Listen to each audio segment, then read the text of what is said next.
Welcome to a short excerpt from Small Business School, the series on PBS stations and the web.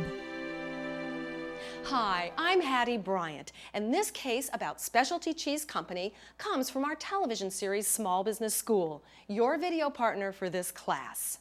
When owners Vicki and Paul Scharfman bought the oldest continuously running cheese factory in the state of Wisconsin, they didn't know anything about making cheese, but they did know marketing. Learn how a marketing plan and marketing research help them resuscitate a failing business. Let me tell you how you make cheese.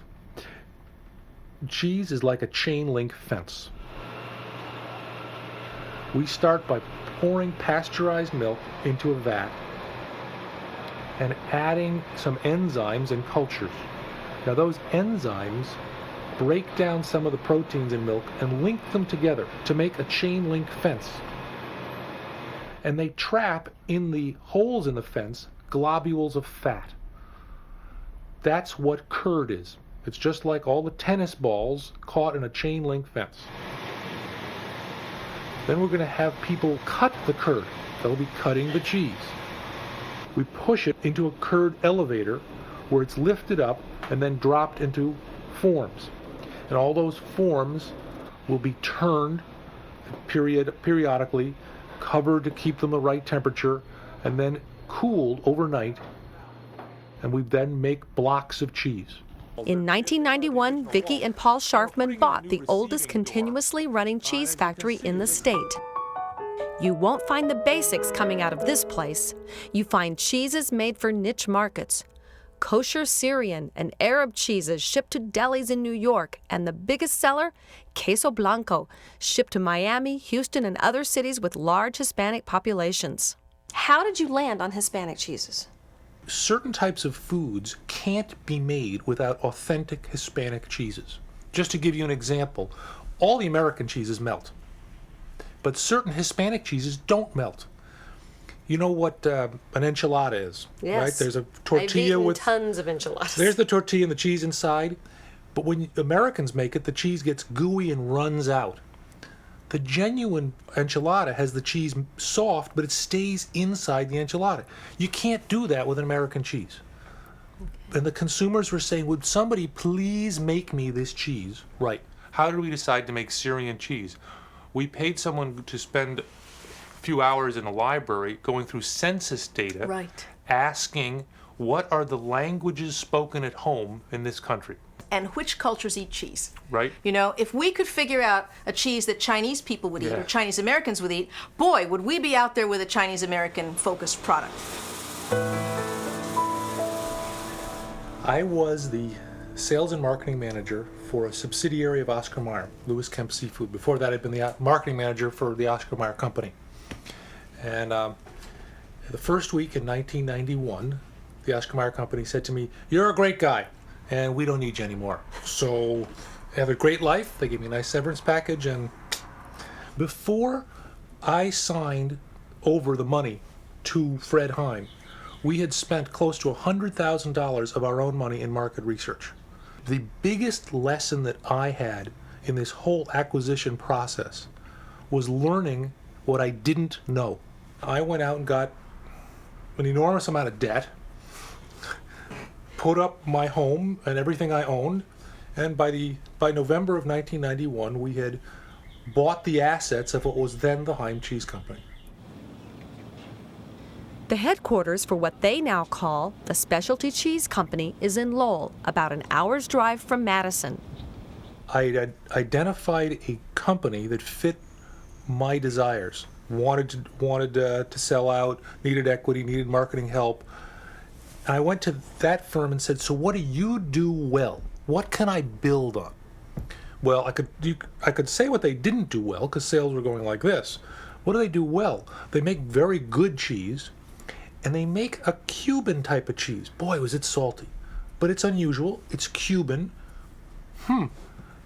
I wonder if we could build on the notion of Cuban cheese.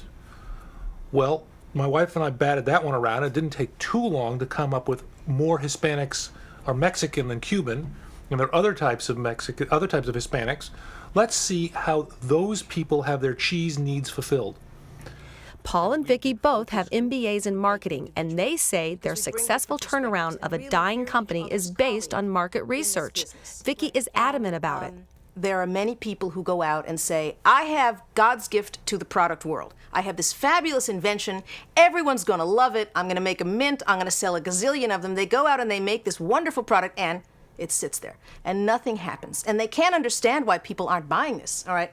That is completely the backwards approach to marketing. Marketing says, find out what your consumer wants, what your consumer needs, and what they're not getting from the current offerings in the marketplace, and go out and tailor your dream to what they want. And that's going to be the right fit that sells product, okay? So that's the start of it. The gist of it is simple. Ask. People love talking. Ask them about something that they care about, and they will tell you more than you want to know. You want to go and become a manufacturer of golf balls. Have you started by asking people who use golf balls about the product? Have you asked people who play golf a lot, heavy users, about it? You want to go and make stuffing mix. When was the last time you made stuffing? Probably not recently. Who makes a lot of stuffing? Have you talked to them? What are the problems? What do they like? What don't they like? It's free. You can do it. And before you ever do a survey, surveys are great in their place. You have to do qualitative research. You have to start by talking either in one-on-ones or a focus group of 8 to 12 people where people give each other feedback and they get excited and they taste the products and they look at them. You start with that and you frame what the overall issues are and you get a lot of the details, and you can follow that up then with a survey. What we found with the products that we inherited from the previous owner was that basically they were on target, but they were maybe the wrong shape or the wrong color or the wrong name. It's as if you went to the store and you wanted to buy brie, and somebody tried to sell you a box of brie which was orange colored and had no skin on it, no rind. And you'd say, this is not brie. What is this? This is cheddar or Munster or something, but it's not brie. We would take slightly different versions of the products to the focus groups until you begin to get ahas. You say, oh, that's queso blanco, just like my grandmother used to make in the kitchen. By brainstorming with other cheesemakers, Paul and Vicki came up with their newest product. And the idea was cheese and crackers without the crackers. People love cheese, they like crackers, they want cheese that crunches. I said, super, I know how to do this. And Ludwig and I went back, and Ludwig figured out how to do it. And I came up with the real cheese crinklies in a simple deli tub. And I went out and I said, don't you love it, consumers? And the only good news is that I hadn't invested in labels, because they said, wrong. Bronx cheer. Okay, so I took this and I said, oh, fine, I'll change the name and I'll change the color of the label. It's not real cheese, it's just the cheese. Still not working? So then we said, we'll change the shape of the box. How about this package? And the product inside. this? How do you like the product? How about a little cute box? How about a sleeve around the box? We learned here, this is a pretty box. And I can see those chips in there. It's But too those pretty. are chips. The box is There's too pretty. Whatever that is, here's a cheese wedge and I can see the chips. Here's a pie plate. I can see the chip. You know what I learned? I was dead wrong from the beginning. Consumers don't want to see the chips because once they see the chip, they don't believe it's cheese. And that led to the insight, no. First say it's cheese and then let them see the package. Right. Consumers told us to first say it's cheese and then open up the window. First say it's cheese, whatever the flavors are, right? Different colors. And then open up the window and then, oh, I see, there's chips.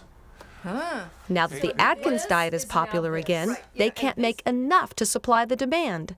To order just the cheese, crunchy baked cheese, go to www.specialcheese.com.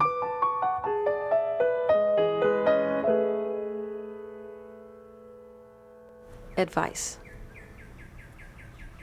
If I had a wish for a person who has decided he wants to be in his or her own business, what I would wish they could emblazon on their forehead is know what you don't know.